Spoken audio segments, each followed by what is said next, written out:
Guys, मेरी आजादी की आखिरी रात में साथ देने के लिए बहुत बहुत शुक्रिया। Thank you very much. Welcome brother. यार वो क्या है कि पार्टी रैप अप करते हैं अभी। Wrap up? अरे कल यार घर में एक पूजा है सुबह सुबह। यार पूजा नाम की तो गर्लफ्रेंड भी थी तेरी, उसे याद कर लेना, हो जाएगी पूजा। वैसे भी विकी अपनी पुरानी गर्लफ्रेंड्स को भूल चुका है। He is a changed man. अभी तो प्राची का विकी है ना? Let him sleep. हम सब चलते हैं। चले राजीव? राजीव चलो। विकी, मेरे भाई मेरा शादी है तेरी। विकी तू मेरे को घर भेज रहा है? हाँ भाई मैं भी आ रहा हूँ। चल तू गाड़ी में। तू आ रहा है मेरे साथ? हाँ मैं आ रहा हूँ। गाड़ी तुम ही ड्राइव करना, पहुंचते मुझे एसएमएस कर देना। विकी, तुम बहुत बदल गए हो। ये सब प्राची की वजह से है ना? काश कि ये चेंज पहले आ गया होता। Good night. Good night.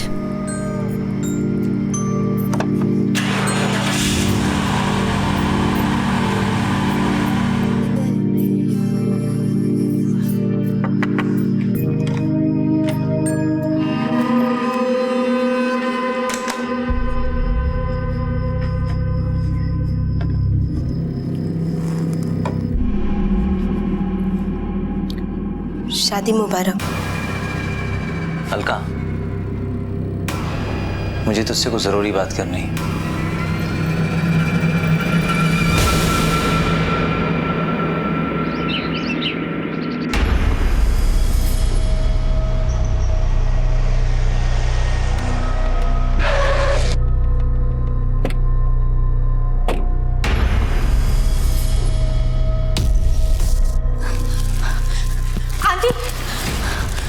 Aunty Vicky कहाँ है? क्या हुआ विशी? क्या बात है? आंटी विकी कहाँ है? वो अपने कमरे में सो रहा है। क्या बात है? बट क्या हुआ? विकी! अरे क्या बात है बताओ ना। विकी! विकी! विकी!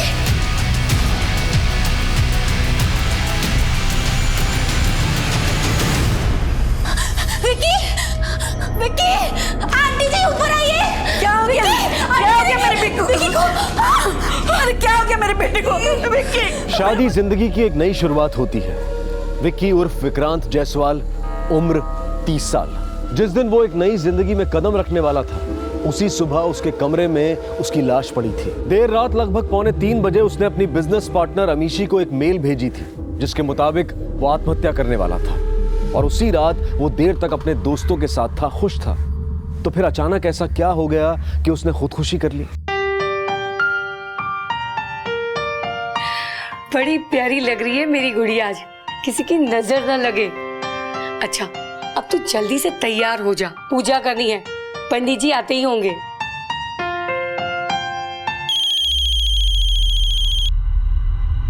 मम्मी जी का फोन है। हेलो, गुड मॉर्निंग मम्मी जी।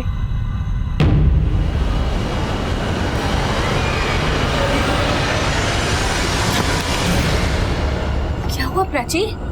प्राची बोलो कुछ। हेलो शारदा जी, क्या हुआ?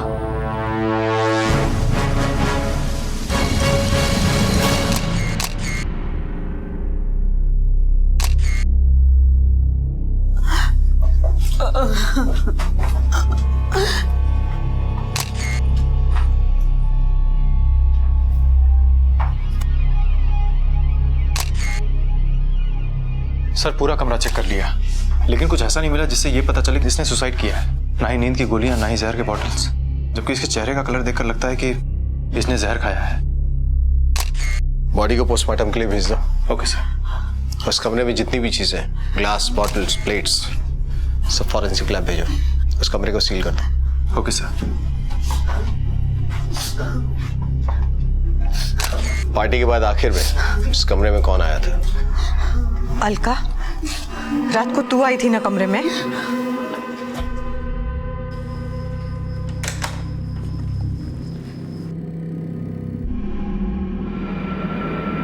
साहब, मैं तो सिर्फ पानी देने गई थी। मैंने पानी दिया और वापस अपने कमरे में आकर सो गई। कहाँ की है तू? अम्बाला से हूँ साहब। कितने साल से काम कर रही है यहाँ? 4 साल से हूँ साहब। पूरी ईमानदारी से काम करती हूँ। आप चाहे तो मालकिन से पूछ लीजिए। मैंने कुछ नहीं किया साहब। मैंने कहा तूने कुछ किया? जब तक तहकीकात चल रही है तू कहीं नहीं जाएगी। सर, मैं विकी का मामा समीर अरोड़ा हूँ। जब मुझे मालूम पड़ा कि ये सुसाइड केस है तो मैंने आपको बुला लिया। और हमारे पड़ोस में डॉक्टर गुप्ता रहते हैं, मैंने उनको भी बुला लिया था। अच्छा, आप कहाँ रहते हैं? यहीं इसी घर में? जी नहीं, मैं जयपुर रहता हूँ। भांजे की शादी में आया था। जब सुबह सुबह हम शादी की तैयारी कर रहे थे तो अमीशी आई थी। आंटी विक्की कहाँ है? वो अपने कमरे में सो रहा है। उसी ने कहा था कि विक्की ने देर रात उसे सुसाइड ईमेल भेजा था। रात के 2:45 बजे मुझे विक्की का मेल आया था। सुबह मैंने देखा, उसमें लिखा था कि विक्की सुसाइड करने वाला है। सर, मेरे पास है, आप खुद ही पढ़ लीजिए। आप खुद पढ़िए। जी, मैं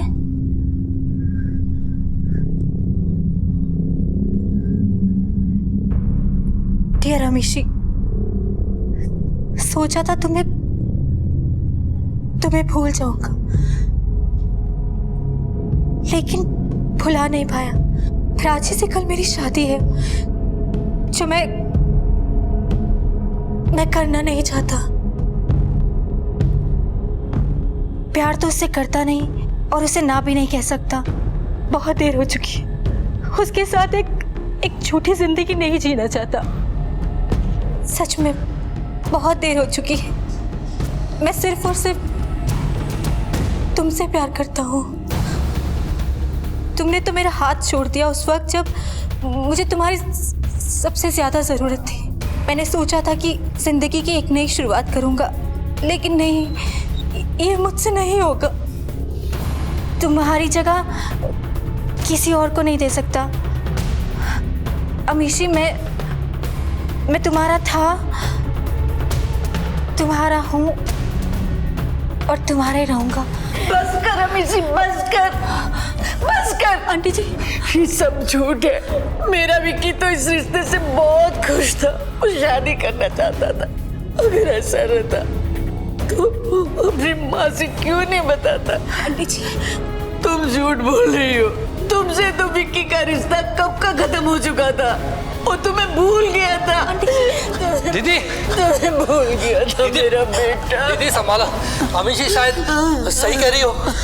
कल विक्की बहुत परेशान था, मुझसे कुछ कहना चाहता था। क्या कहना चाहता था? हाँ पुत्र, क्या बात है? आपसे एक जरूरी बात करनी है। हाँ बताओ। आप अमीशी को तो जानते ही, उसी के सिलसिले में कुछ बात करनी है मुझे। Amishi part time ex girlfriend और फुल टाइम बिजनेस पार्टनर। हाँ जी। देख पुत्र, कल तेरी शादी है तो आज ये एक्स गर्लफ्रेंड को क्यों याद कर रहा है? मेरी बात मान, ये जो पुरानी गर्लफ्रेंड है ना, ये सड़ी हुई बियर की तरह है। पियोगे तो पेट खराब हो जाएगा, नशा भी नहीं होगा। ये अमीशी विमीशी को छोड़। हाँ, मैं अभी हलवाई के पास जा रहा हूँ, फिर फुर्सत से बात करेंगे। आता जी। हाँ, फिर काम के दौड़ भाग में मैं विक्की से बात नहीं कर पाया, लेकिन वो अमीशी के बारे में कुछ कहना चाहता था। आप सब लोग कुछ दिनों के लिए शहर से बाहर नहीं जा सकते। जब जिसकी जैसी जरूरत पड़ेगी, पूछताछ के लिए पुलिस स्टेशन बुलाया जाएगा।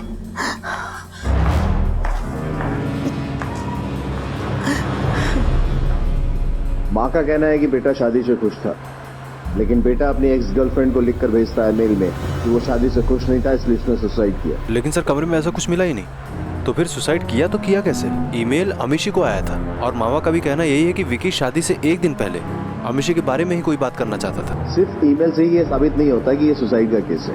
पोस्टमार्टम रिपोर्ट आने के बाद ही पता चलेगा कि एक्चुअली हुआ क्या था। तब तक एक काम करो सर, अमीशी और विकी के बीच में जो भी बातचीत हुई है, फोन पे या ईमेल पे, वो सारी इंफॉर्मेशन इकट्ठा करो। Okay sir. और हाँ, उस रात वहाँ जितने भी लोग मौजूद थे, सबकी स्टेटमेंट लो, अच्छी तरह से पूछताछ करो। Okay sir. खासतौर पर उस नौकरानी अलका की, कुछ छुपाने की कोशिश कर रही है। हम अपनी तहकीकात अमीशी से शुरू करेंगे। उसे पुलिस स्टेशन बुलाओ। विक्की का ईमेल इस बात का सबूत था कि उसने खुदकुशी की थी। लेकिन पुलिस को विक्की के कमरे से ऐसा कोई सबूत नहीं मिला था जिससे यह साबित हो सके कि विक्की ने खुदकुशी कैसे की थी। पुलिस को इंतजार था पोस्टमार्टम रिपोर्ट का। शक की सुई सबसे पहले अमीशी पर ही आकर रुकी थी। अमीशी जिसने कभी विक्की से प्यार किया था, क्या वो उसकी मौत की जिम्मेदार हो सकती थी? आप दोनों की प्रेम कहानी किस मोड़ पे आके रुकी थी? सर 3 साल पहले मैंने और विक्की ने मिलकर ये कंपनी शुरू की थी। हम अच्छे दोस्त थे, बिजनेस पार्टनर थे और देखते ही देखते हमें एक दूसरे से प्यार हो गया। लेकिन जल्दी मुझे रियलाइज हो गया कि मैं और विक्की अच्छे दोस्त रह सकते हैं, बिजनेस पार्टनर रह सकते हैं, लाइफ पार्टनर नहीं बन सकते। हम दोनों के रास्ते अलग हो गए। हम दोनों ने अपने काम पर फोकस करना शुरू कर दिया। सब कुछ ठीक था हमारे बीच में। इनफैक्ट मेरी वजह से कंपनी की इतनी बड़ी डील फाइनल होने से रह गई। कंपनी को इतना बड़ा लॉस हुआ था, लेकिन विक्की उसने मुझे सपोर्ट किया, मेरा सहारा बना। अरे यार, एक क्लाइंट ही तो गया है, दुनिया थोड़ी इधर से उधर हो गई है। Cheer up. बट विक्की इतना बड़ा प्रोजेक्ट था, सब मेरी वजह से गड़बड़ हो गई। I am really sorry. तुम मुझसे नाराज तो नहीं हो ना विक्की? मैं भला तुमसे क्यों नाराज होऊंगा? हमारी दोस्ती मजबूत थी। अतीत को हम दोनों भुला चुके थे। आप भुला चुकी थी, विक्की नहीं। सर इसी बात से तो मैं शॉक्ड हूँ कि हम दोनों के बीच में तो सब ठीक था। हम अच्छे से बात करते थे और उसे प्राची के साथ देखकर मैं खुश थी, क्योंकि मैं जानती थी कि वो प्राची के साथ खुश था। लेकिन ये सुसाइड नोट, ये ईमेल और समीर मामा जी की बात को लेकर सर मुझे बिल्कुल भी आइडिया नहीं है कि आखिर विक्की के मन में चल क्या रहा था। आइडिया होता तो क्या करती? विक्की के पास वापस चली जाती? नहीं सर, मैं विक्की से मिलती, उससे बात करती, उसे समझाने की कोशिश करती। बहुत देर हो चुकी है। वैसे कल की रात कहाँ थी? कल ऑफिस में थी सर। हे, लेट्स गो मिशी। तुम्हें विक्की की बैचलर पार्टी में नहीं जाना है क्या? Hey Nikhil, you carry on. I mean इतना सारा काम मेरे सर पे पड़ा है। एंड यू नो व्हाट, मैं पार्टी मिस करना बेटर समझूंगी, लेकिन विक्की की शादी मुझे बिल्कुल मिस नहीं करनी। मुझे पता था विक्की मुझसे नाराज होगा।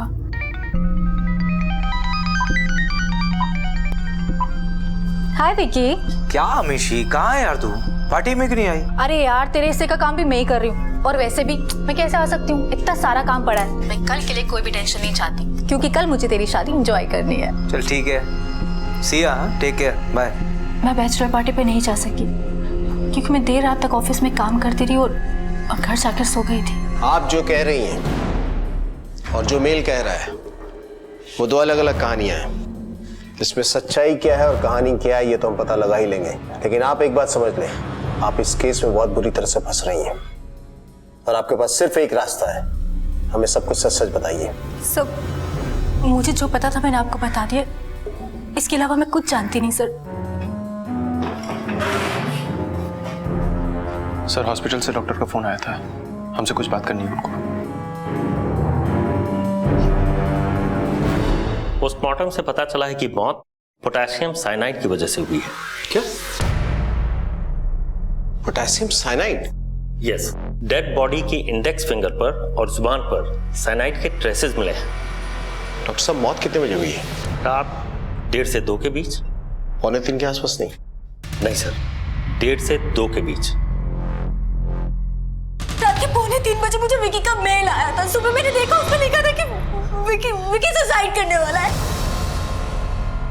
एक बंदे के पर्सनल ईमेल आईडी अकाउंट से सुसाइड नोट आता है रात के 2:45 बजे, और उसी बंदे की मौत होती है 1:30 से 2 के बीच में। मरने के बाद सुसाइड नोट कैसे भेज सकता है कोई? सर, इसका मतलब यह है कि विक्की की मौत के बाद किसी और ने उसके अकाउंट से मेल किया था अमीशी को। कुमार, ये सुसाइड का केस हो ही नहीं सकता।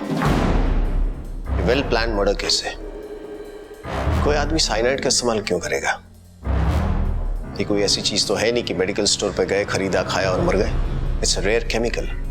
Yes sir. और सुसाइड के और भी तरीके हैं। इंडेक्स फिंगर और जुबान पर साइनाइड के ट्रेसेस मिले हैं। तुमने उस रूम की हर चीज भेज दी थी फॉरेंसिक लैब? हाँ सर, खाने पीने की सारी चीजें सब फॉरेंसिक लैब भेज दी थी, जैसे प्लेट्स, ग्लास, बियर बॉटल्स, सब। लैब से पता करोगे किसी भी चीज पे साइनाइड का ट्रेस मिला? Okay sir. विकी के फोन कॉल्स और ईमेल्स, पर्सनल और बिजनेस, जितनी भी चीज है सबकी इंफॉर्मेशन निकलवाओ। कोई भी इन्वॉल्व हो सकता है, ऑफिस का, घर का। Right sir. ये मर्डर केस है। उस शातिर मुजरिम को लग रहा होगा कि वो हमारे साथ खेल खेल रहा है। सुसाइड का बहुत अच्छा सीन क्रिएट किया है उसने। अब यही खेल हम उसके साथ खेलेंगे। उसे लगना चाहिए कि हम इस केस की इन्वेस्टिगेशन सुसाइड के पॉइंट ऑफ व्यू से कर रहे हैं, जबकि हम मर्डर के पॉइंट ऑफ व्यू से इस केस को इन्वेस्टिगेट करेंगे। साइनाइड एक ऐसा केमिकल है जो हर किसी को आसानी से उपलब्ध नहीं होता। ये केमिकल कुछ खास इंडस्ट्रीज जैसे कि फोटोग्राफी, गोल्ड, डायमंड माइनिंग और इंस्टीट्यूशनल रिसर्च में इस्तेमाल होता है। तो फिर विक्की, जो कि एक एड एजेंसी का मालिक था, उसके पास ये साइनाइड कहां से आया था? पुलिस को बहुत जल्दी अंदेशा हो गया था कि ये सुसाइड नहीं, मर्डर था। ये खून हुआ था जिसे खुदकुशी का अमली जामा पहनाने की कोशिश की गई थी। लेकिन वो कौन था जो शादी से एक रात पहले विक्की का उसी के घर में कत्ल कर सकता था? पुलिस के शक के घेरे में इस वक्त विक्की के सभी करीबी लोग थे। उनके इन्वेस्टिगेशन की सबसे अहम कड़ी थी वो साइनाइड जिससे विक्की की मौत हुई थी। लेकिन वो उसे कैसे दिया गया था, इस बात का अब तक कोई सुराग नहीं मिला था। सर फॉरेंसिक रिपोर्ट आ गई है। जिस ग्लास में नौकरानी अलका विक्की के लिए पानी लेकर गई थी उसमें और उस कमरे में जितने भी बियर बॉटल्स, ग्लास, प्लेट्स मौजूद थे, किसी में साइनाइड के ट्रेसेस नहीं मिले। ये साइनाइड आया तो आया कैसे? कौन ला सकता है? ऐसे कौन से बिजनेस है जिसमें ये इजीली अवेलेबल है? क्योंकि कुमार, वो शादी का घर था, बहुत सारे लोग थे। क्योंकि ये तो संभव है ही नहीं कि कोई बाहर का आदमी आया होगा और चुपचाप साइनाइड देके निकल गया होगा। कोई आसपास का ही है जो इन्वॉल्व है।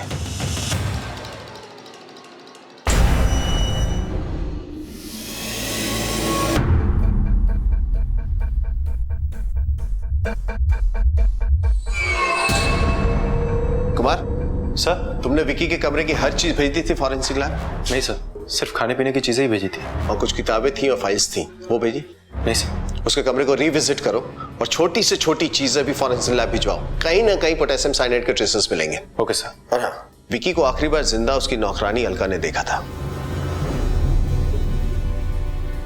और जब हम उससे बातचीत कर रहे थे तो विकी की बुआ के चेहरे पे एक अजीब सा रिएक्शन था। Right sir. विकी की बुआ से बातचीत करो। Okay sir. उस दिन आप नौकरानी अलका के बारे में कुछ कहना चाहती थी? हाँ, मैंने ही अलका को विकी के रूम में भेजा था। विकी के सारे दोस्त जा चुके थे और भाभी ने कहा कि विकी के कमरे में पानी भिजवा दो। मैंने अलका को भेज दिया। अब पानी देने में तो सिर्फ थोड़ा ही समय लगता है, लेकिन ये कुछ 15-20 मिनट के बाद आई है वहां से। ये बात मैंने भी सोची कि इसने इतनी देर क्यों लगा दी कमरे से आने में। चल अब सच सच बता दे, नहीं तो और पढ़ेंगे। विकी को पानी देने में इतना टाइम क्यों लगा है? बोल। सच बता दिए कि सामी सच है कि मुझे टाइम लगा था, लेकिन विकी साहब ने मुझे खुद रोका था। साहब, अलका, मुझे तुझसे कुछ जरूरी बात करनी है। नाराज है हमसे? तेरी नाराजगी सिर्फ इस बात की ना कि हमने तेरी राजा से शादी तोड़वा दी। तू राजा के बारे में जानती नहीं है। उस शादी के नाम पे पता नहीं कितनी लड़कियों को ऐसे घुमाता। तुझे हम पे भरोसा है। देख, तू बेशक यहाँ काम करती, लेकिन तू हमारे घर के सदस्य की तरह है। हम पे भरोसा कर। हमने तेरी भलाई के लिए जो किया है।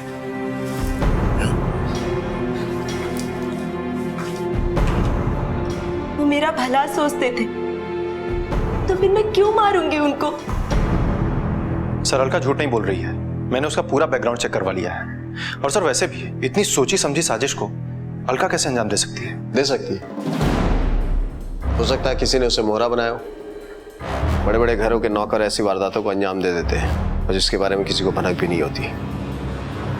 जब तक असली मुजरिम पकड़ा नहीं जाता, वो शक के दायरे में है। अमीशी और विकी की प्रेम कहानी इस मर्डर की जड़ है। उसे कुरेदना होगा। ये काम करते, विकी के ऑफिस चलते, लोगों से पूछताछ करते, शायद उनकी प्रेम कहानी का कोई नया अध्याय सामने आ जाए। आओ। Okay sir.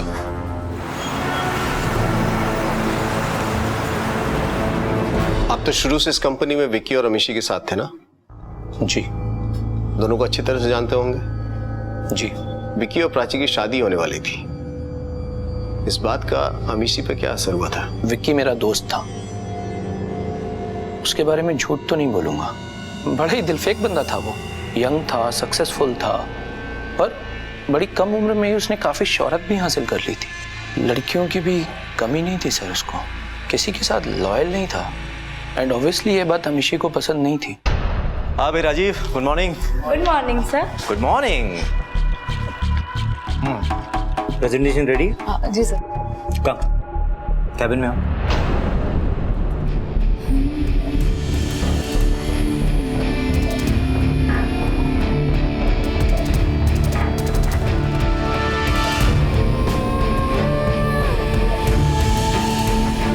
सर अमीशी को साफ पता था कि लड़कियां विक्की की बहुत बड़ी कमजोरी है।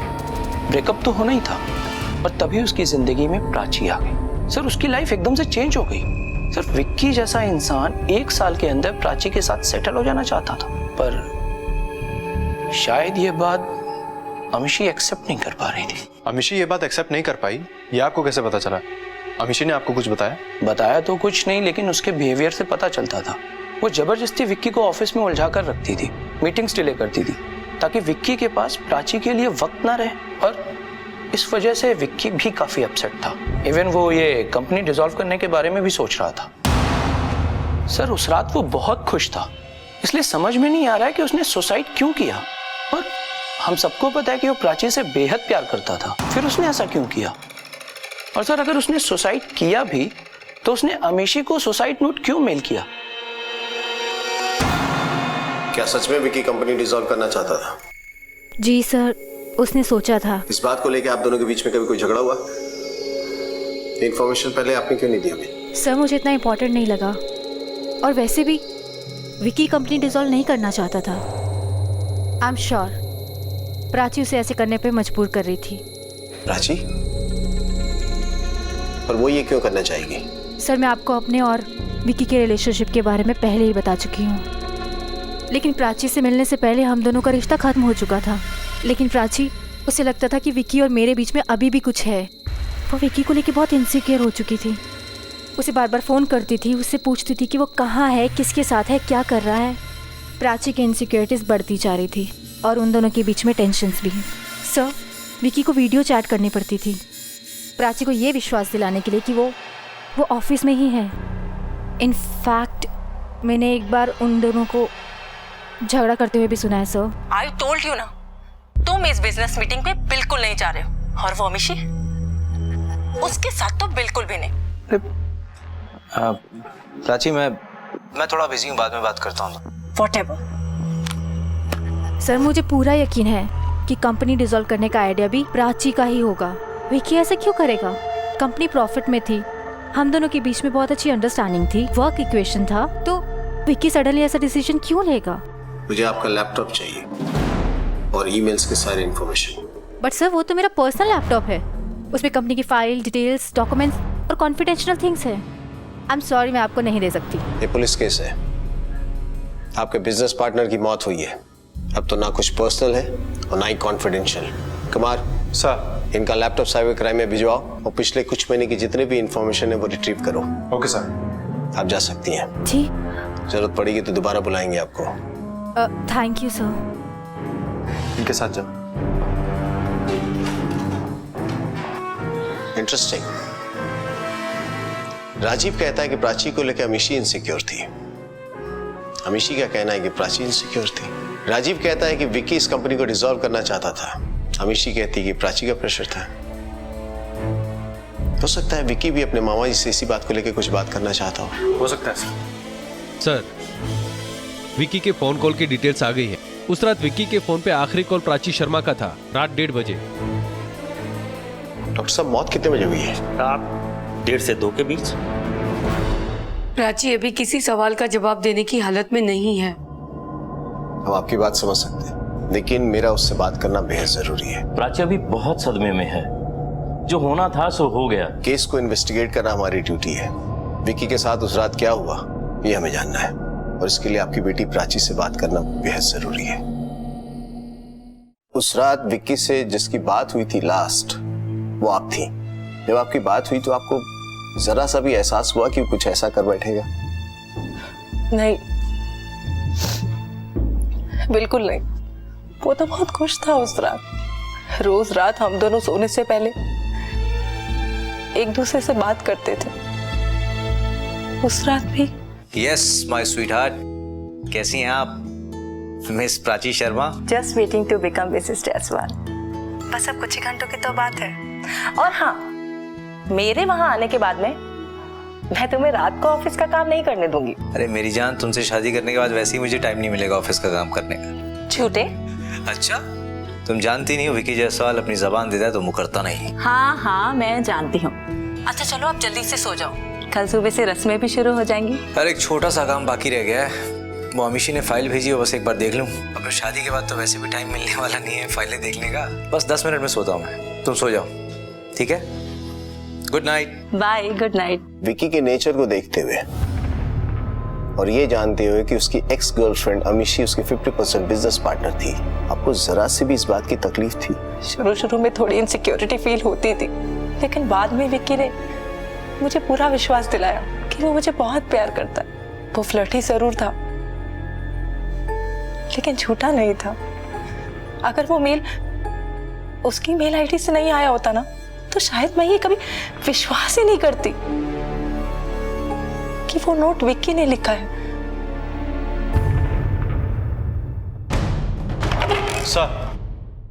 सर विकी के मेल रिकॉर्ड से ये पता चला है कि उसके मामा समीर अरोड़ा ने उसकी कंपनी से 50 लाख का लोन लिया था, जो कि अभी तक वापस नहीं किया है। और सर ये भी पता चला है कि उसके मामा का डायमंड का बिजनेस है और डायमंड इंडस्ट्री में साइनाइड पॉलिशिंग और क्लीनिंग के लिए इस्तेमाल होता है। यस कुमार सर, विक्की के मामा ने ये बातें हमसे छुपाई है, उसे पूछताछ करेंगे। चलो।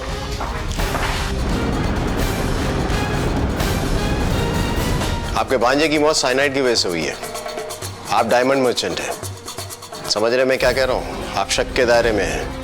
मैं अपने भांजे को क्यों मारूंगा? क्योंकि आपने उसकी कंपनी से 50 लाख रुपए का लोन लिया है और ये बात आपने अब तक हमसे छुपाई है। हाँ ये सच है, मैंने अपने भांजे के कंपनी से 50 लाख रुपए का लोन लिया था और लौटाने में देर हो रही थी। 1-2 बार विक्की ने भी इस बारे में मुझसे बात की थी और ये भी कहा था कि उसे पार्टनर को जवाब देना पड़ता है। अमीशी ने भी उससे पूछा था कि मैं वो लोन कब तक चुकाऊंगा। ये तो सब बिजनेस की बातें हैं, वो मेरा भांजा था। मैं 50 लाख रुपए के लिए उसकी जान क्यों लूंगा? जिस रात आपके भांजे की मौत हुई, हो सकता है वो आपसे इसी बारे में बात करना चाहता हो, कहना चाहता हो कि अमीशी ने फिर से याद दिलाया है। हो सकता है, लेकिन उस वक्त मैंने मजाक में ले लिया था। मैंने कहा था कि एक्स गर्लफ्रेंड है, भूल जाओ बस। Excuse me sir. हेलो, क्या सर? एक मिनट।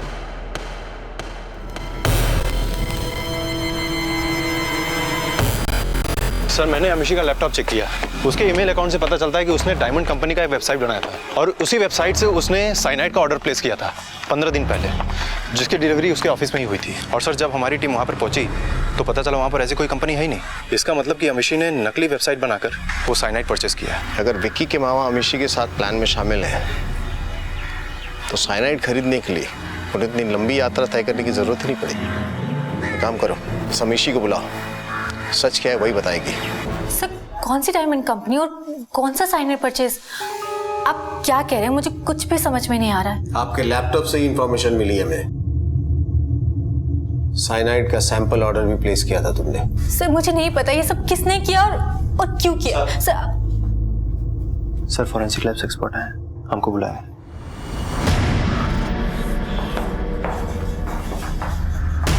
आपका अंदाजा सही था इंस्पेक्टर, इस फाइल के हर पेज पर साइनाइड के ट्रेसेस मिले हैं।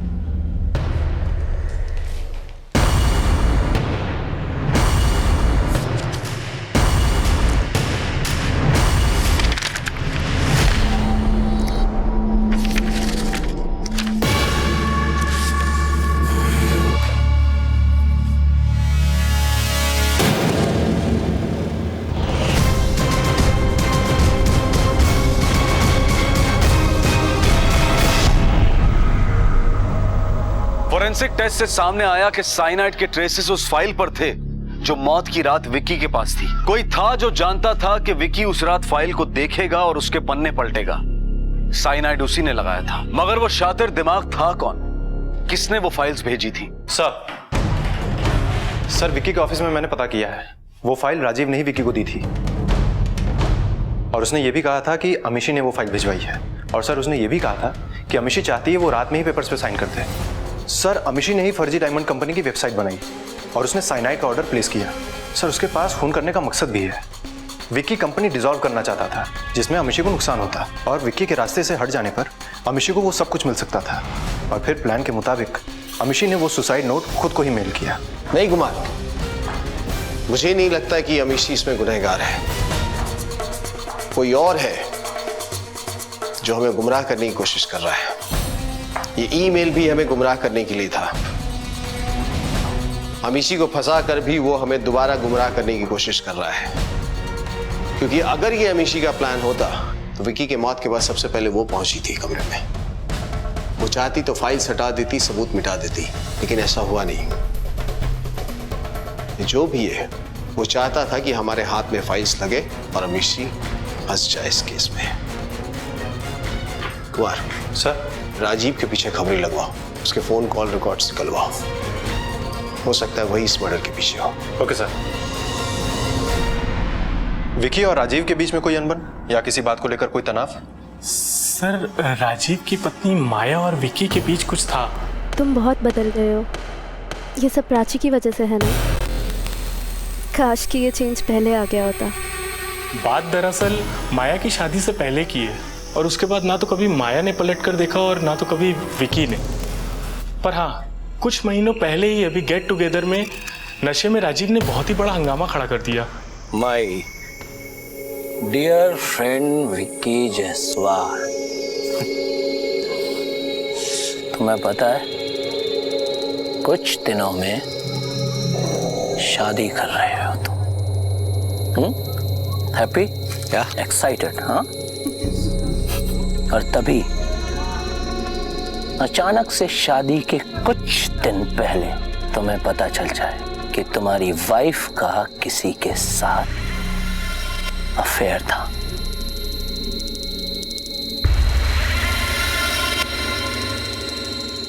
कैसा दर्द होगा मिस्टर जायसवाल, बता सकते हो? नहीं बता सकते, क्योंकि प्राची ने तो कभी कुछ ऐसा किया नहीं। तुम भूल गए।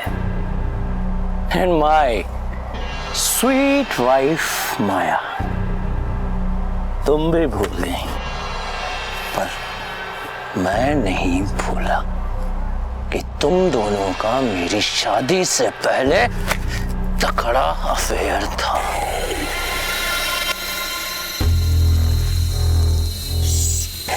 सिट विक्की। तूने ज्यादा पी लिया। एक मिनट। सच कानों में शुभ रहा है मिस्टर जायसवाल। विक्की ने समझदारी से काम लिया, उस बात को कोई इंपॉर्टेंस ही नहीं दिया। दोस्ती पर या काम पर कोई असर ही नहीं पड़ने दिया।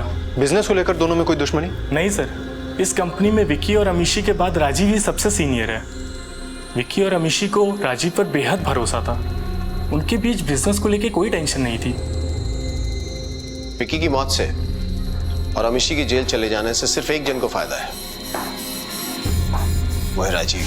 हाँ सर, वैसे भी विक्की और माया की अफेयर की वजह से एक मोटिव तो है राजीव के पास, बदला। सर, ये रही राजीव की call records. Great.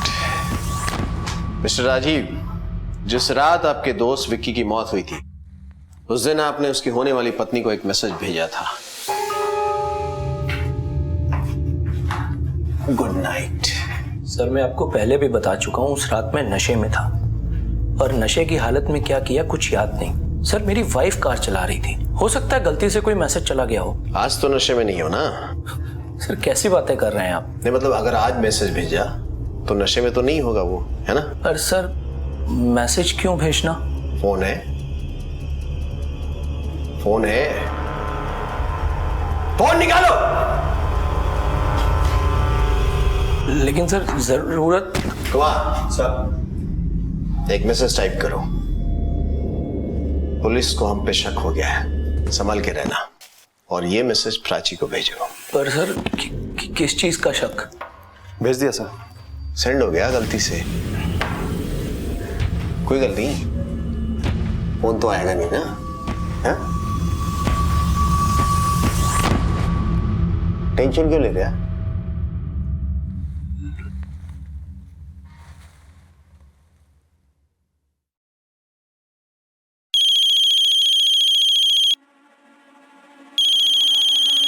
Unknown number से फोन है सर। फोन उठा भाई, स्पीकर पे डाल।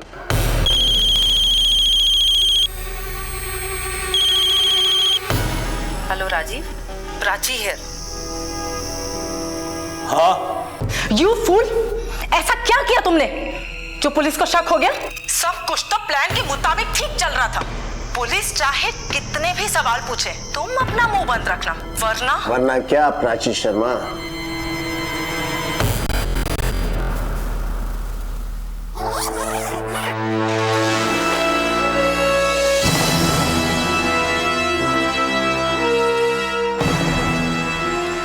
कहाँ की तैयारी है मिस प्राची? हनीमून? ले चलो इनको। प्यार कर बैठी थी मैं, प्यार कर बैठी थी ऐसे इंसान से जो हर दूसरी लड़की से फ्लर्ट करता था। उसका कब कब किस किस लड़की से अफेयर था सब पता चल गया था मुझे। लेकिन जब मुझे अमीशी और विकी के पास्ट रिलेशनशिप के बारे में पता चला तो मैंने विकी को साफ साफ कह दिया कि मुझे उसका अमीशी से बात करना बिल्कुल पसंद नहीं है। वो हमेशा हाँ तो कर देता था लेकिन करता बिल्कुल उसका उल्टा था। मैंने कहा मुझे रिलेशनशिप में कमिटमेंट चाहिए तो मुस्कुराता और आई लव यू जान कह के निकल जाता। और फिर उसके वही 3-3, 4-4 दिन के बिजनेस ट्रिप्स, दिन रात अमीशी के साथ में रहना। और जब अमीशी साथ नहीं होती थी ना तो उसके phone calls, Amishi Amishi Amishi. Frustrate हो गई थी मैं। अगर अमीशी के साथ में ही रहना था तो मुझसे शादी का कमिटमेंट क्यों? और एक दिन जब मैं सरप्राइज देने विकी के ऑफिस पहुंची तो मैंने देखा कि वो अमीशी को गले लगा रहा था। बस मैंने डिसाइड कर लिया था विकी जैसे लड़के के साथ मैं शादी तो नहीं कर सकती थी लेकिन उसे इतनी आसानी से भी नहीं जाने दे सकती थी। मैंने डिसाइड किया कि मैं बदला लूंगी। और एक दिन जब गेट टुगेदर पार्टी में मैंने राजीव को नशे की हालत में विकी के लिए ये सब कहते हुए सुना, तुम दोनों का मेरी शादी से पहले तकड़ा अफेयर था। नफरत करता था मैं विक्की से, नफरत। और जब प्राची ने मेरे सामने ये डील रखी तो मैं सोचने पर मजबूर हो गया। मैंने सोचा कि अगर विक्की और अमीशी दोनों को रास्ते से हटा दिया जाए तो पूरा का पूरा बिजनेस मेरा होगा। टारगेट एक था लेकिन बेनिफिट हम दोनों को था। मैं जानती थी कि विक्की फाइल के पन्ने कैसे पलटता है। मैंने राजीव के साथ मिलकर एक प्लान बनाया। और वो प्लान क्या था मैं आप लोगों को बताता हूं। राजीव, तुमने अमीशी को फंसाने के लिए उसका ईमेल और पासवर्ड नोट किया। हाँ, मैंने ही उसकी ईमेल आईडी यूज की और फिर मौके का फायदा उठाकर उसी के लैपटॉप से एक फेक डायमंड कंपनी की वेबसाइट बनाई। और उस बेवकूफ लड़की को तो पता भी नहीं चला। सारे मेल्स और नोटिफिकेशन मैं उसके पढ़ने से पहले ही डिलीट कर देता था। पोटेशियम साइनाइड भी मैंने ही ऑर्डर किया था, उसकी डिलीवरी भी मैंने ही ली। उस दिन अमीशी ने मुझे एक फाइल दी जिसपे विक्की के सिग्नेचर्स चाहिए थे। मैंने उस पर साइनाइड लगाया और विक्की, ये फाइल अमीशी ने भेजी है, इसे आज रात पढ़ के ही साइन कर देना। हाँ, तो इसकी चिंता मत कर। और फिर पार्टी के बाद राजीव ने तुम्हें एक मैसेज भेजा, गुड नाइट, जिसका मतलब था काम हो गया। और यही तुम लोग की सबसे बड़ी गलती थी। फिर तुमने विक्की को फोन करके बोला उससे लैपटॉप ऑन करने के लिए। प्लीज अपना लैपटॉप ऑन करो ना, मुझे ना तुम्हें 2 नई ड्रेसेस दिखानी है और मेरे हाथों पे लगी हुई मेहंदी दिखानी है। ऑन कर दिया है। ये देखो, बताओ कैसी लग रही है? बहुत अच्छी, बहुत अच्छी। और नई साड़ी भी है, ये देखो। बहुत अच्छी। अच्छा सुनो ना, ऑफिस में काम बहुत ज्यादा था क्या? थैंक्स यार, तुमने याद दिला दिया। अमीशी ने कुछ फाइल भेजी थी राजीव के हाथ, बस वो थोड़ा देख लेता हूँ फिर सो जाऊंगा। चलो अब काम खत्म करके जल्दी से सो जाओ। Love you. Love you to.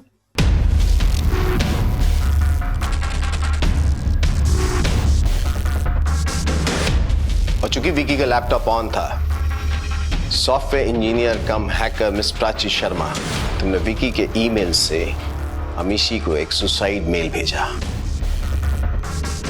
लेके जाओ इसको।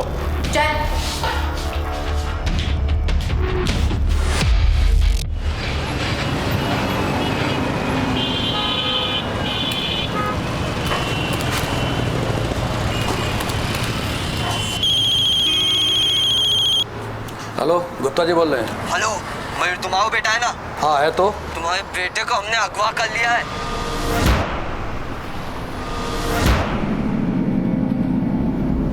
कौन बोल रहे हो तुम? अगर अपने बेटे को जिंदा देखना चाहते हो ना तो जैसा कह रहे हैं वैसा करो, वरना।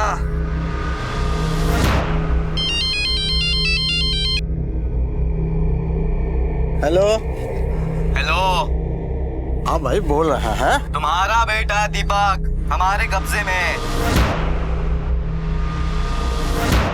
और अगर उसको तुम जिंदा देखना चाहते हो तो जैसा हम कह रहे हैं वैसा करो। लो आ गया फोन। हेलो विनोद, तुम्हारा बेटा है ना? अगर उसे जिंदा देखना चाहते हो तो 15,000 रुपए का इंतजाम कर लो, वरना। अबे कौन बोल रहा है बे? हैं? दिमाग खराब है तुम्हारा? पैसे यहाँ पेड़ पे उगते हैं का? अगर गलती से धरा गया ना तो एक कंटाप देंगे कान के नीचे। चल फोन रख। अरे क्या हुआ? कछु नहीं, आजकल बहुत ज्यादा आवारागर्दी बढ़ गई है कानपुर के लौंडों में। वैसे तुम्हारा सपूत है कहाँ? दिन ढलने से पहले कभी घर में आए हैं जो आज आ जाएंगे? हेलो, कहाँ है विनोद? हाँ थोड़ी देर में आते। जल्दी से घर आ जा, दिन भर आवारागर्दी करते रहता है। ऐसे कपूत से तो निसंतान रहना भला।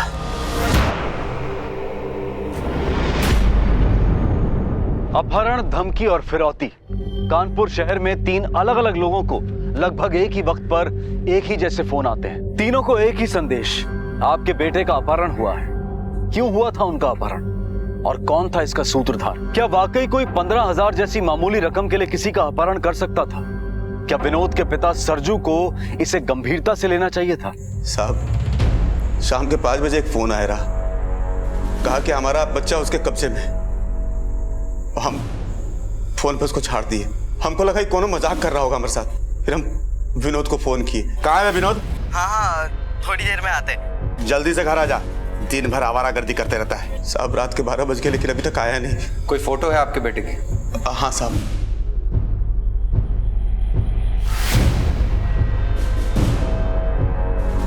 नंबर क्या है बेटे का? 4433।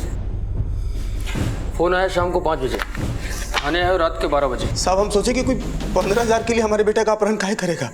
क्या 15,000? हाँ साहब, वो एक दर्जी के बेटे का।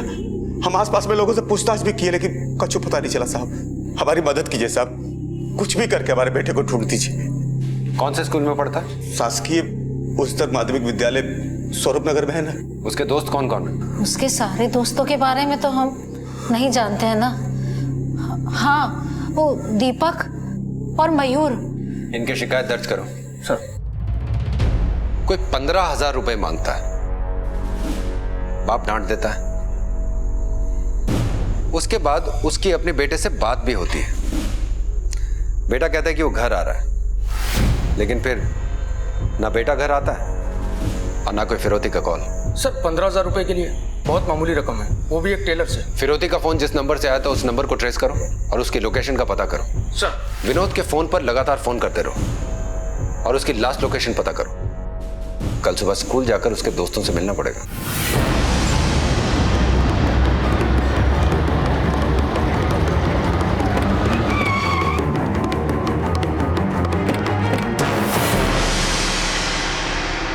खुद भाग गया होगा विनोद और अपने बाप को परेशान कर रहा होगा।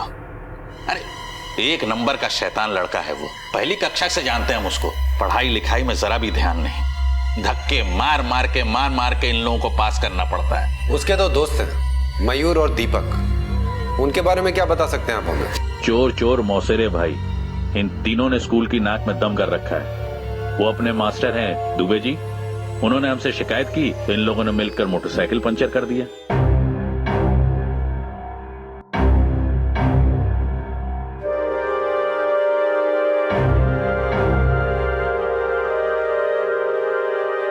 मानते हैं कि 15-16 साल की उम्र में लड़के शरारती होते हैं, लेकिन इनकी शरारतों का तो कोई अंत ही नहीं है।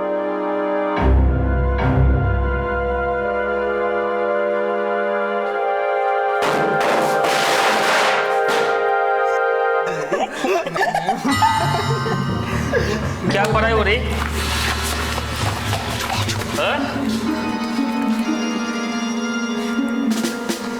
यही सब पढ़ाई हो रही? चलो अब तो हेड मास्टर साहब के हाथ के डंडे पड़ेंगे। सर हम अंदर आ सकते हैं? लो आ गए दीपक, और इनके पिताजी को भी हमने बुलाया है। नमस्ते सर। अब ये बताओ कि तुम्हारे दोस्त मयूर गुप्ता और विनोद सोलंकी कहाँ पर हैं? सर वो तो आज नहीं आए। विनोद सोलंकी का अपहरण हो गया है। अपहरण? पर सर कल तो वो मेरे साथ ही था सर। ठीक ठीक बताओ, नहीं तो हमारे डंडे तो खा चुके हो, अब पुलिस की मार खाओगे तो नानी याद आ जाएगी। सर मैं सच बता रहा हूँ सर। प्रिंसिपल साहब, फिर क्या किया इसने? फिर कोई शैतानी किया क्या? नहीं। अरे तुम पढ़ने आता है? नहीं तुम जीने देगा कि नहीं जीने देगा हमको? अरे एक मिनट शांत हो जाइए आप। इसका दोस्त है विनोद सोलंकी, कल से गायब है। उसके घर पे फिरौती के लिए फोन भी आया था शाम को। एक मिनट साहब, फोन तो हमको भी आया था। तुम्हारा बेटा दीपक हमारे कब्जे में है, और अगर उसको तुम जिंदा देखना चाहते हो तो जैसा हम कह रहे हैं वैसा करो। अरे जानते भी हो कि हम करते क्या हैं? अरे हमरे बेटे को ले जाके कौन सा खजाना मिल जाएगा? ना करे कहा भाई पुलिस को फोन? हाँ नंबर देख रहे हैं तुम्हारा मोबाइल में। हमको लगा कि कोई लौंडा मजाक कर रहा है, हमने दम देके हड़का दिया, झट से फोन रख दिया।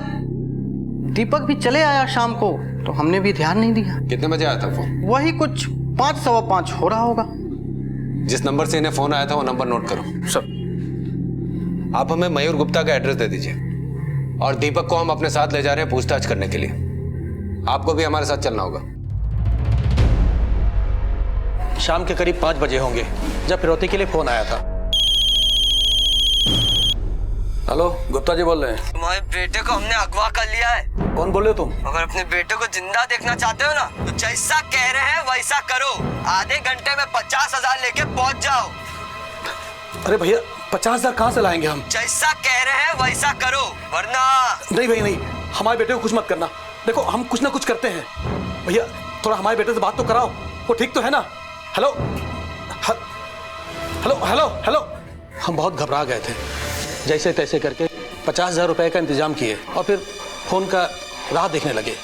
दोबारा फोन आया और वो बोला पुरानी जूता फैक्ट्री के पीछे दीवार के पास पैसे रख देना।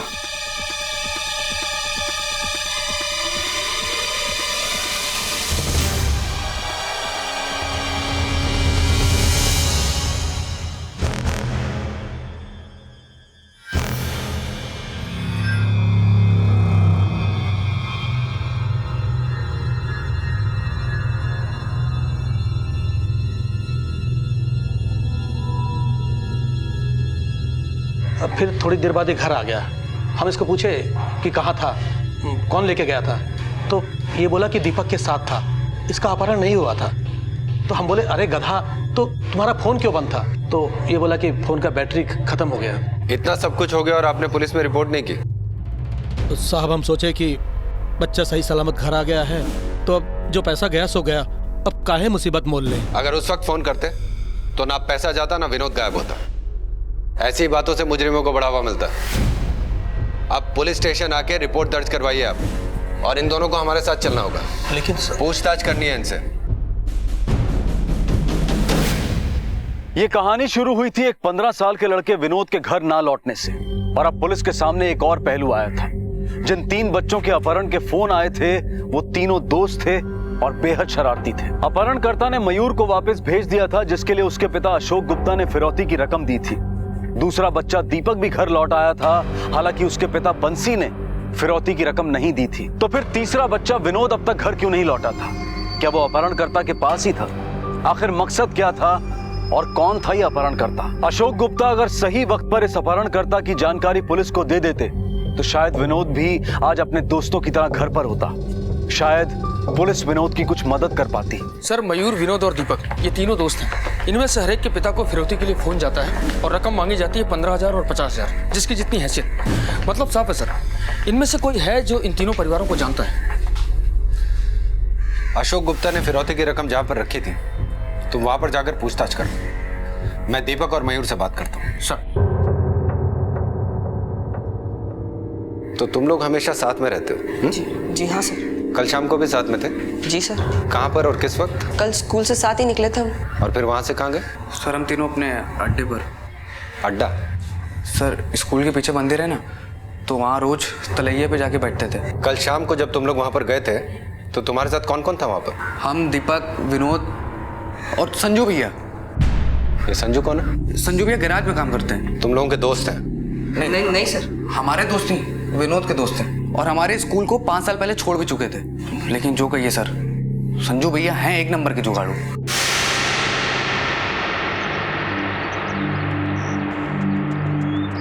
अबे ताश का खेल हो और खेल में पैसे ना हो ना तो मजा नहीं आता है। अरे भैया, पैसे होते तो ताश के पत्ते काहे फेंटते? पिक्चर देखने नहीं जाते क्या? आज ही लगी है जेब में टन्नी नहीं और पिक्चर देखनी है इनको। पहला दिन पहला शो है। अबे अब पैसा नहीं तो क्या करे, पर मन तो करता है ना। अच्छा, मन करता है? हाँ। पिक्चर देखनी है सबको? हाँ।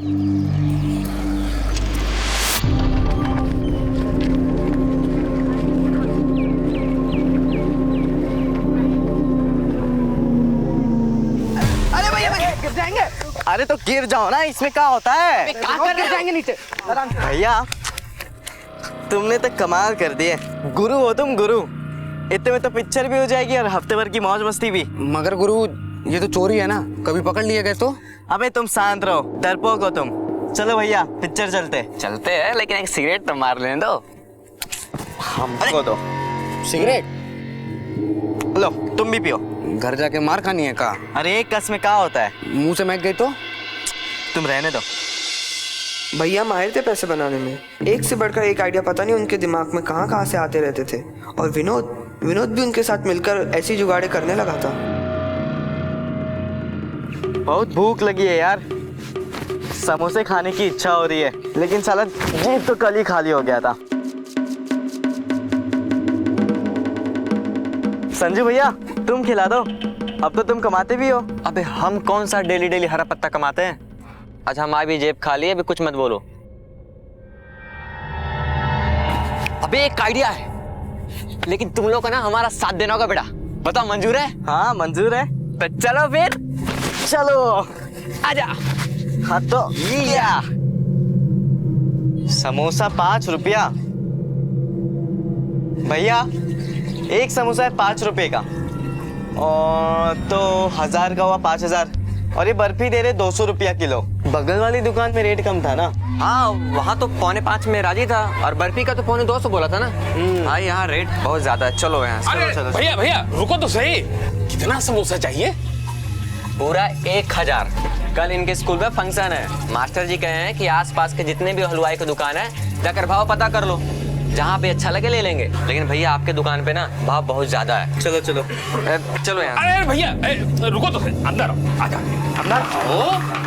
भाव की क्या बात है? जो तुम लोगों को अच्छा लगे दे देना। लेकिन अंकल, ऐसा ना हो कि भाव तो कम कर दिए तो समोसे के अंदर का मसाला भी कम कर दो। क्या बात कर रहे हो तुम लोग? मसाला कम कर देंगे तो तुम लोग दोबारा दुकान पे आओगे क्या? बोलो, तुम लोग तो बस एक बार समोसा को चखो। ऐसा समोसा पूरे कानपुर में कहीं नहीं मिलेगा।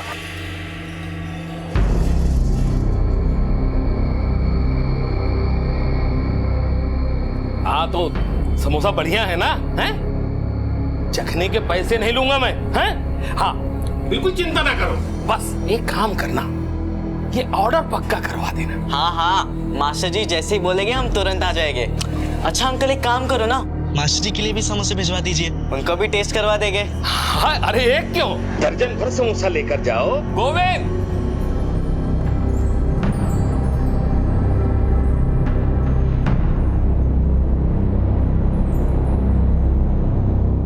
विनोद और संजू भैया दोनों का दिमाग ऐसा चलता था सर कि पूछिए मत।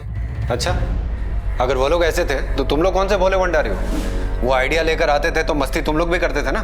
नहीं सर हम तो उसे समझाते थे कि चोरी करना गलत बात है, पर वो मानता ही नहीं था। अच्छा, इस विनोद से तुम लोग आखिरी बार कब मिले थे? सर कल शाम को अपने अड्डे पर तलैया के किनारे।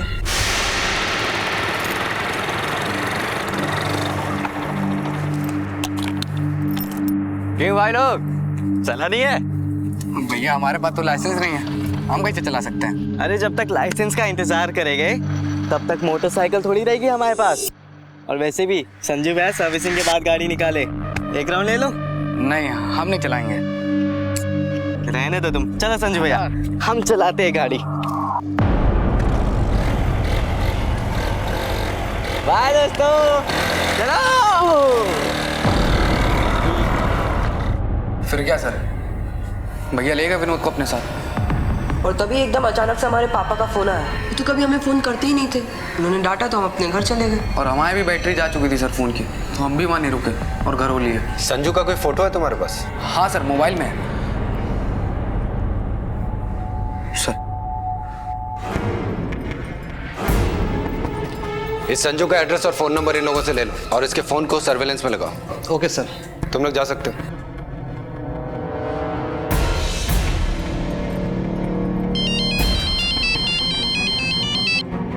हाँ यादव बोलो। सर, उस बाइक का सीसीटीवी फुटेज मिल गया है।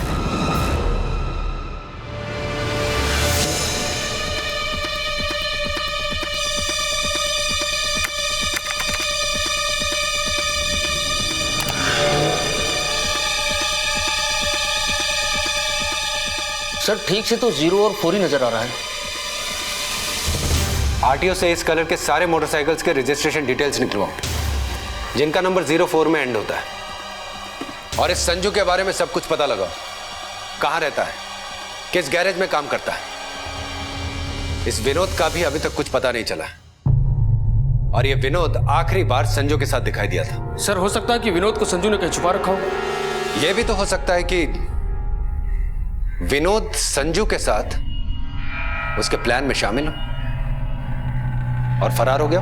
लेकिन सर विनोद की जान को खतरा भी हो सकता है, दोनों के फोन अब भी स्विच ऑफ आ रहे हैं। और सर ये मयूर और दीपक का क्या करना है? वो दोनों भी शक के दायरे में हैं। नजर रखो दोनों पर। सर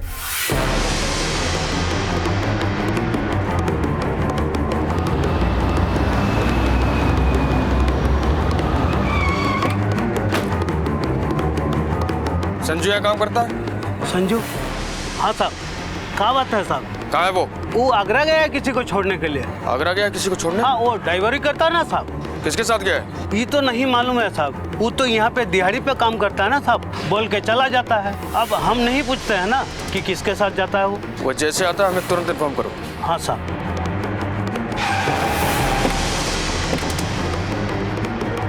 सर संजू का फोन स्विच ऑफ है, अड़ोस पड़ोस से पता चला कि उसका कोई भी नहीं है, माँ बाप का भी कुछ पता नहीं है सर। आगरा गया किसी फैमिली के साथ। दीपक और मयूर की आखिरी कॉल लोकेशन के बारे में कुछ पता चला? सर दोनों उस वक्त तालाब पे ही थे।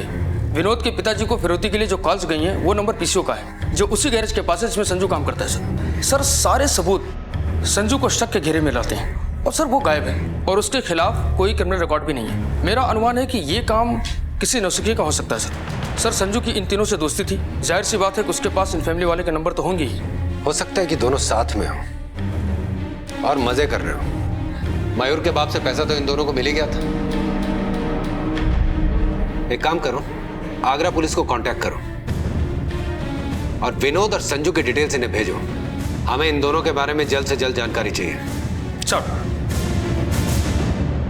अब तक की तहकीकात से पुलिस के सामने एक ही नाम आ रहा था और वो था संजू। पुलिस के कुछ अनुमान थे और उनमें से एक ये था कि इस जुर्म की कहानी किसी नौसिखिए ने लिखी थी। संजू कोई पेशेवर मुजरिम था, उसके हाथ आने तक ये केस सुलझने वाला नहीं था। एक और गुत्थी थी, अब पुलिस के सामने जो हकीकत आई थी वो ये थी कि विनोद और उसके दोस्त लापरवाह और आवारा थे और जिंदगी उनके लिए मौज मस्ती के सिवाय और कुछ नहीं थी। पुलिस का अनुमान ये भी था कि कहीं विनोद भी इस साजिश में शामिल तो नहीं था।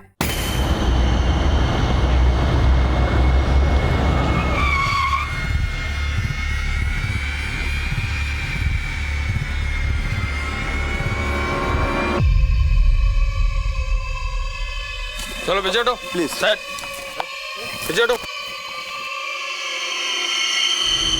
पुलिस पे फोन किसने किया था? हमने ही किया था।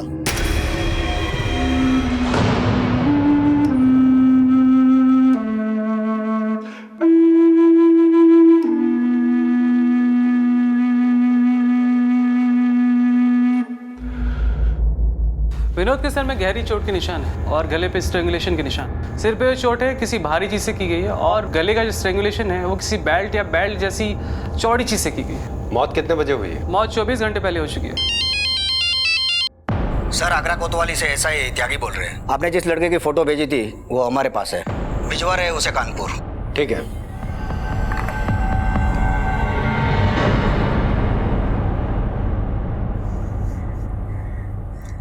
हमेशा उसको छिड़कते रहे, डांटते रहे उसको, नालायक कहते थे। अभी कहते कि ऐसी औलाद से तो निसलताल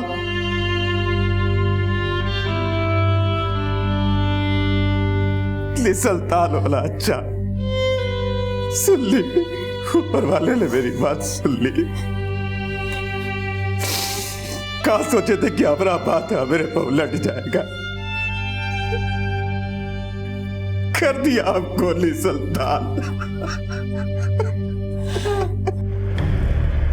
सर हमें शक था कि विनोद भी शामिल है, लेकिन अब तो हमें उसकी लाश मिल चुकी है। 3 लोगों को फिरौती के फोन आए, 2 ने डांट के फोन काट दिया, 1 ने फिरौती के पैसे दिए और उसका बेटा वापस आ गया। वापस नहीं आया तो विनोद, और उसकी हमें लाश मिली है। सर विनोद के दोस्तों के मुताबिक संजू विनोद का दोस्त था। संजू आ रहा है आगरा से, अब वही सुनाएगा हमें पूरी कहानी।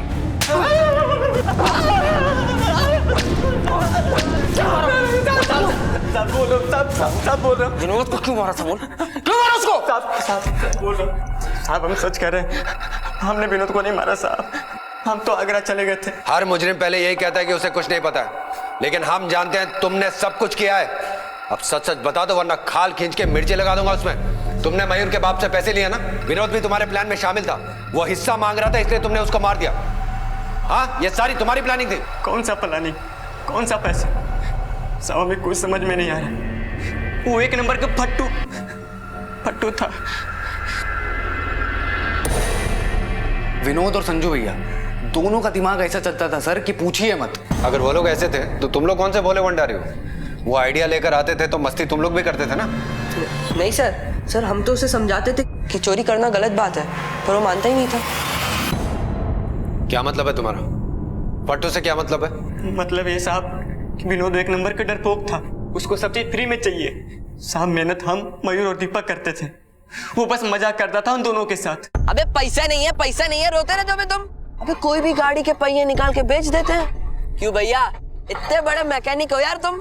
अरे यार ये तो बढ़िया आइडिया है, जैक पाना की व्यवस्था हम कर देंगे। अबे क्या बात कर रहे हो यार तुम? पकड़े गए ना तो पटक पटक के मारे जाएंगे। अबे छोड़ो ना यार, कैसे पकड़े जाएंगे? और कोई पकड़ने आ भी गया तो तुरंत वहां से भाग लेंगे। नहीं यार हमको नहीं करना। अबे यार बड़े डरपोक हो तुम। चलो भैया काम करते हैं।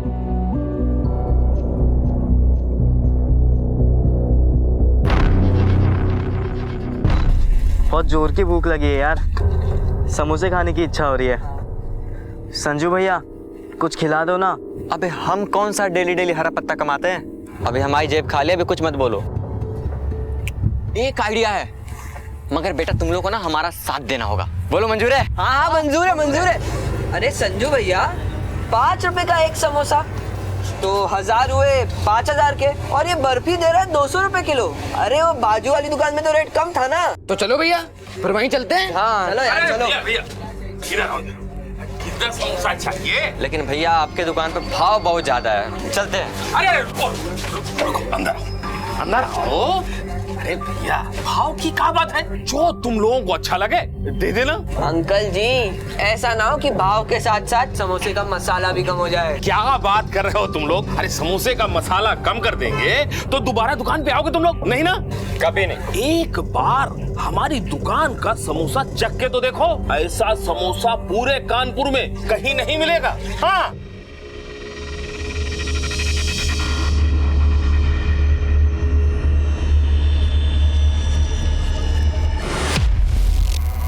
अरे खाना बे जकेंगे नहीं तो ऑर्डर कैसे देंगे?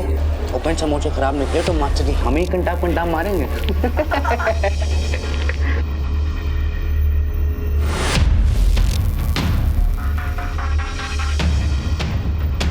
मयूर की बाप के साथ बिल्कुल नहीं पड़ती थी, क्योंकि मयूर को पैसे चाहिए थे। उसको हमेशा पैसा की जरूरत पड़ती थी और बाप उसका पैसा देता नहीं था, क्योंकि साहब वो लौंडिया के चक्कर में पड़ा था और वो दिन रात उसी लौंडिया में पैसा छिड़कता रहता। यार एक तो एक हमारा बाप एक नंबर का कंजूस है, हर बार पैसे देने में बहाने बना देता। अब संगीता ने पार्टी मांगी है तो पैसे तो चाहिए ना। अब हमने भी सोच लिया गुरु, सीधी उंगली से अगर घी नहीं निकलेगा तो उंगली टेढ़ी करके ही निकालेंगे।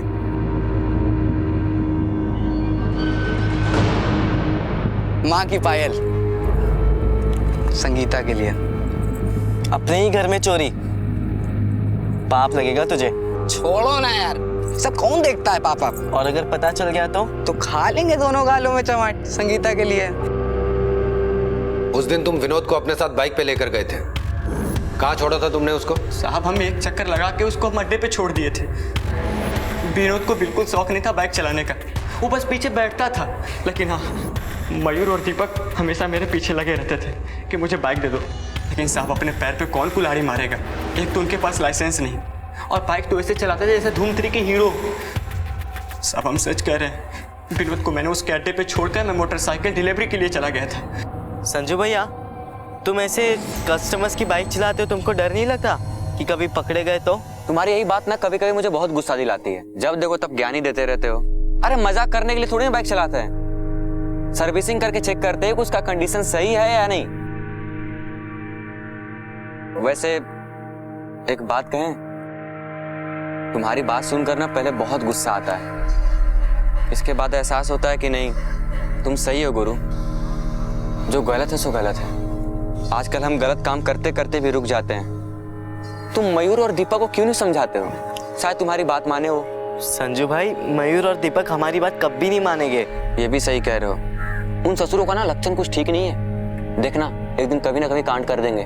तुम उनके साथ टाइम पास क्यों कर रहे हो?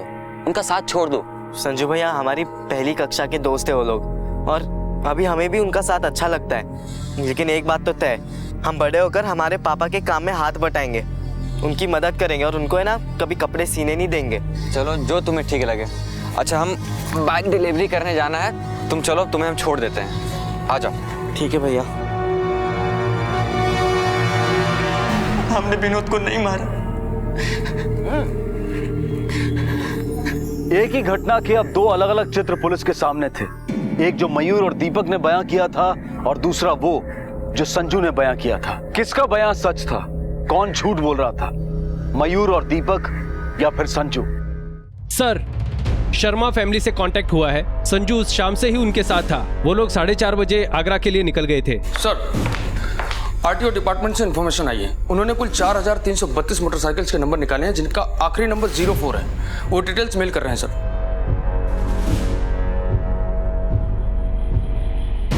4332 में से ब्लू और सिल्वर रंग की बाइक है 2015, और जिस कंपनी की वो मोटरसाइकिल थी उस तरह की है 115। अब इन 115 में से हमें वो बाइक ढूंढ निकालनी है जो हमने सीसीटीवी फुटेज में देखी थी। Yes sir.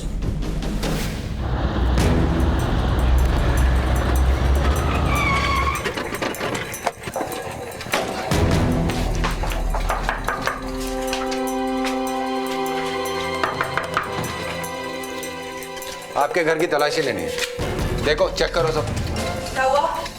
तुम इधर आओ, चलो इधर आओ। सर हमने कुछ नहीं किया सर।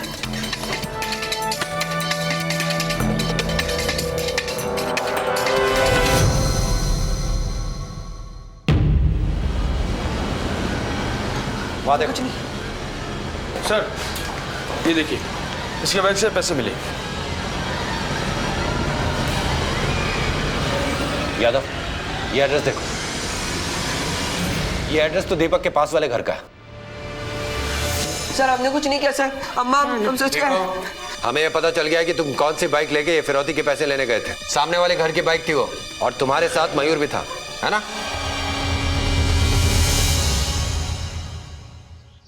यार पैसे नहीं है बिल्कुल भी, और जब भी देखो संगीता भी कुछ ना कुछ मांगती रहती है। तुमने ना यार लौंडिया को एकदम सिर पे चढ़ा रखा है। गुरु तुम समझोगे नहीं, छूती है तो मानो करंट सा लगता है। हमने भी एक बार लौंडिया का हाथ पकड़ा था, हमें भी लगा था करंट, लेकिन कंटाप वाला।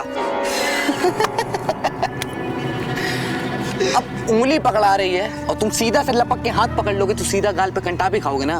अबे हमारे नजर में भी एक लौंडिया है।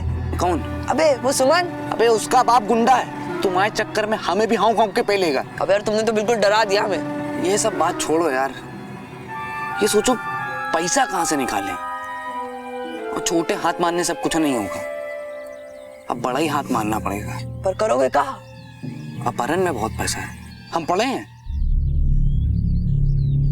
अगर हम तुम्हारे बाप को फोन करके बोलें कि दीपक हमारे कब्जे में, तो कुछ ना कुछ तो पैसे देंगे ना। अबे हमारे पापा जी टैक्सी चलाते हैं, वो तुम्हें 2 पैसे भी नहीं देंगे।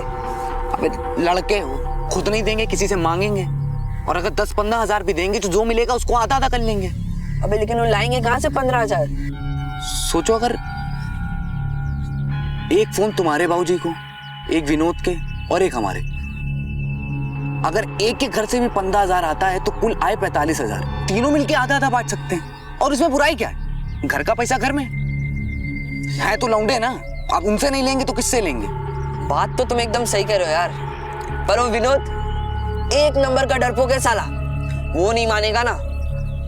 हम मनाएंगे उसको, एक आइडिया है हमारे पास।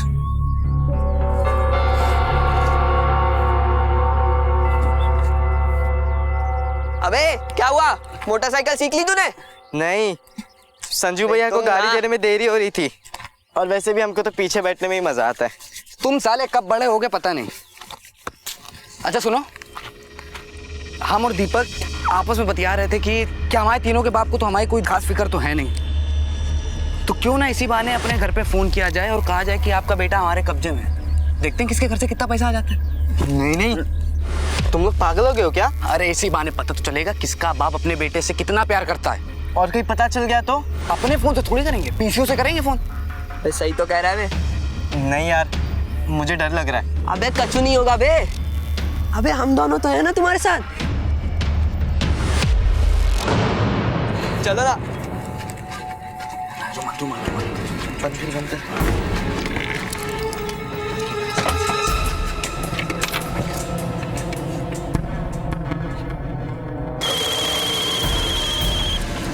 हेलो विनोद, तुम्हारा बेटा है ना, अगर उसे जिंदा देखना चाहते हो तो 15,000 रुपए का इंतजाम कर लो, वरना।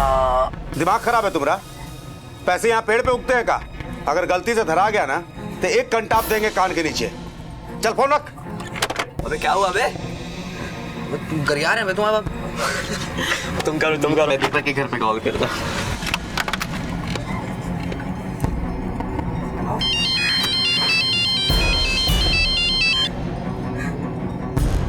हेलो हेलो, तुम्हारा बेटा दीपक हमारे कब्जे में है, और अगर उसको तुम जिंदा देखना चाहते हो तो जैसा हम कह रहे हैं वैसा करो। अरे जानते भी हो कि हम करते क्या हैं? अरे हमारे बेटे को ले जाके कौन सा खजाना मिल जाएगा? ना करे कहाँ वही पुलिस को फोन? हाँ, नंबर देख रहे हैं तुम्हारा मोबाइल में हम। क्या हुआ? कैसा बाप है बे, मना कर रहा है, यकीन ही नहीं कर रहा है। अबे रुको बे, अब तुम्हारे बाप को करते हैं। सिक्का दो।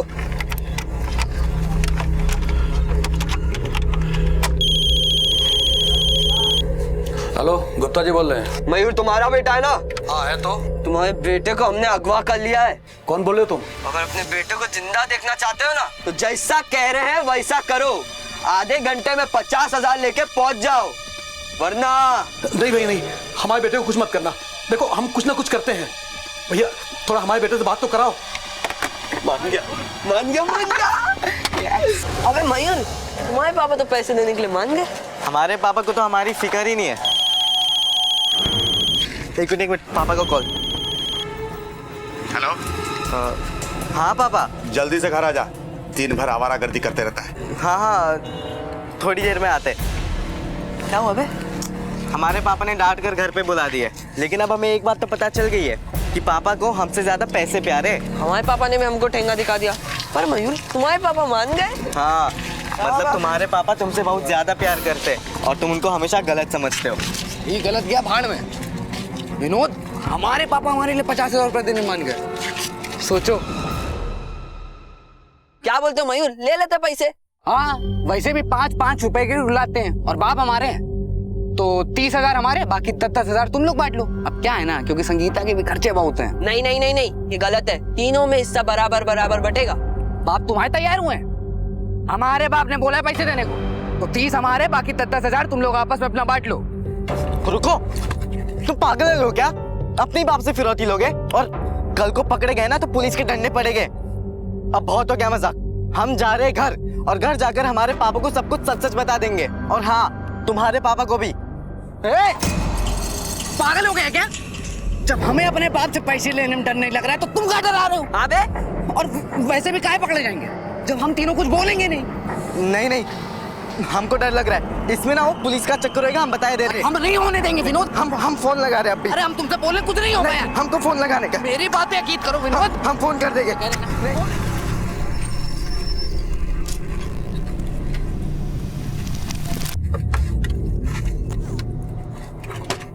हेलो, 50,000 रुपए लपेट कर पुराने जूते फैक्ट्री के पीछे एक दीवार है, वहां रख देना। पैसे मिलते ही तुम्हारा बेटा सही सलामत घर पहुंच जाएगा।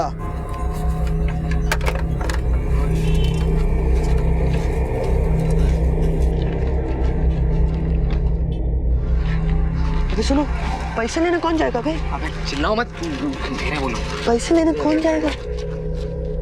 तुम और कौन? हम जाएंगे तो हमारे बाप हमें पहचान जाएंगे, और तुम जाओगे कैसे? संजू भैया, उनकी मोटरसाइकिल ले जाए। संजू भैया कस्टमर की गाड़ी कभी नहीं देते। हमारे सामने वाले घर पे ना एक मोटरसाइकिल खड़ी रहती है, वो कभी चालू भी नहीं करते। हमने किए 1-2 बार चालू, वही ले जाए। अबे तो वही लेके चले जाओ ना। और सुनो, हेलमेट पहन लेना और इसके ऊपर कुछ डाल लेना, नहीं तो हमारे बाप तुम्हें पहचान जाएंगे। ठीक है, लिख लो।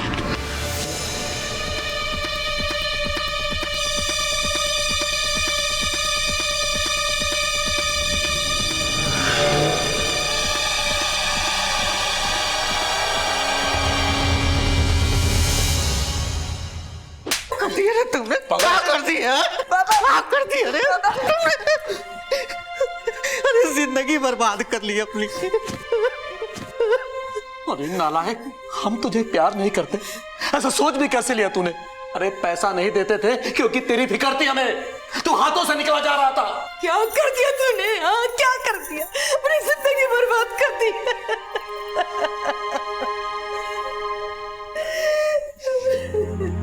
सिर्फ अबले अपना बच्चा नहीं खोया, आज इन सबले अपना बच्चा खो दिया।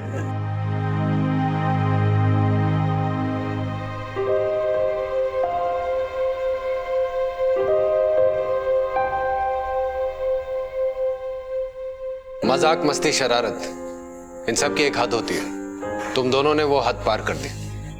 तुमने सिर्फ अपने दोस्त का खून नहीं किया, बल्कि दोस्ती का भी गला घोंट दिया। ले जाओ इनको। पापा, पापा, पापा।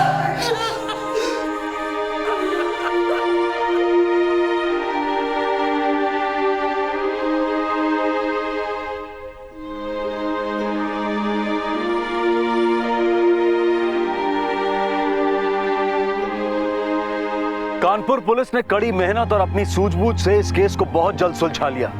मुजरिम पेशेवर नहीं बल्कि नौसिखिए थे। वो दोनों ही टीनेज यानी कि किशोर अवस्था में थे। मयूर और दीपक इस जुर्म के सूत्रधार थे।